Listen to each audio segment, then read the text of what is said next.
I've had a couple questions on how this gear and guide plate assembly kind of goes together. When you take this apart, you'll drop the two screws. You'll have to drop, I think you drop your bezel, got to drop your handle, and then there'll be two screws that will allow the assembly, this assembly, to come out. Okay, and this will be, if you see this portion, this goes in the bigger slot of this. You'll see this has a big and a small. So your spring ends go in the small end, and you got to wind that until you can get both ends on top and bottom in the small end. And I'll detail that here. I'll just detail a little better right now. So that spring winds up, and on the small end you've got a spring end on top and a spring end on bottom. So if you've got that on the small side, that's how it goes.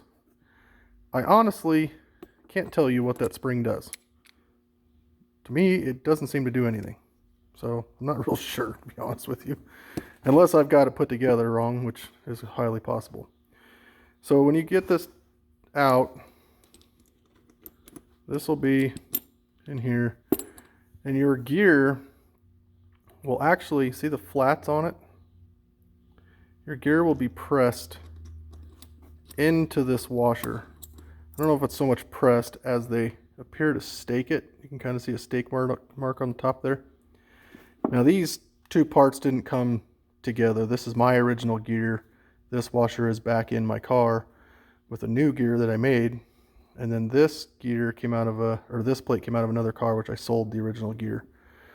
But this will be pressed. So what I do is I stick it in a vise, and it's actually pressed together like this. Okay. So I stick it in a vise upside down, and I take a punch and I punch it out. And just be careful, you don't want to bend this. That's your goal. Don't bend this. Do whatever you want to this if it's screwed up. There's a good possibility your new gear won't quite fit in this because it's staked. So just take a small file and open this hole up a little bit until your new gear fits in there. You won't be able to file this. The new gear is going to be case hardened. It's harder than shit. You won't be able to get it together. So just file this hole, and they do not have to be a press fit again. I think the factory just did that to keep parts from falling apart in assembly, but this can be loose. It doesn't need to be staked in there. It won't affect it at all. So if you can get that new part in there, you can put it all back together. On the top side, you'll have to you can stand up in your car with the sunroof open, and you'll take there's a plate that goes over that assembly. You take that plate off, and this will come out. Don't touch your cables. As long as you don't touch your cables, you'll be able to put the new one right back on. And with this all put together from inside the car, you put that gear right up in there, and it should grab right onto the cables. Okay, so all your gear is doing here is grabbing this cable and turning. All right, you've got a cable that runs this way and a cable that runs this way, and your gear sits in here like so. So when you turn it, it pushes and pulls those cables. So the reason these crap out is, you see that groove on the guide plate? This is like pot metal or zinc coated copper or bronze or something. It's really soft. So when you get that groove, you lose the pressure from the gear to the cable. And these gears aren't very tough either. And you can see that's the only part that rides on the cable. So once you strip this, it's screwed. It's done. My new gears and guide plates are case hardened steel. So you won't get this wear. If anything, the cables will start to wear, but I mean, you're talking a lot of cycles of that sunroof before you got to worry about that. And they actually updated this part in like 1978 to a steel piece. And I found a set in a car, and I've sold it already. I've got pictures on my Mopar A-body sunroof Facebook group. But it's they kind of redesigned it and made it out of steel, and it might have solved the problem. So that's basically how this goes together without completely showing you how the sunroof goes together, which is pretty involved. If you have any questions, feel free to call. But it's a pretty simple process. It's literally taking the bezel off, the handle off, go on, open this, make sure you open your sunroof before you do any of this. And then you take, there's a black piece of metal that covers your cables. You want to take that front piece off and don't move your cables.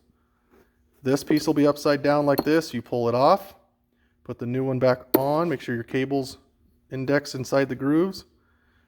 Put that top cover back on, go back underneath and put this all together in the order that you took it apart.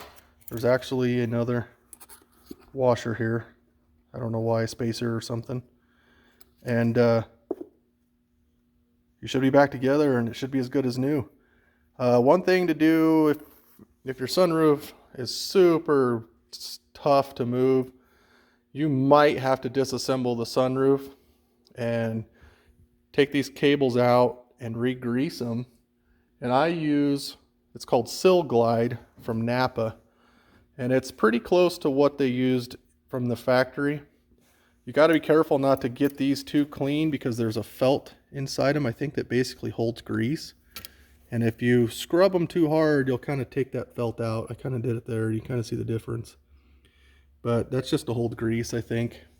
The cables for these, I'm not exactly sure what model, but they're 59.5 inches long, and they will, the cables out of I don't remember the year. I'll try to find out for everybody.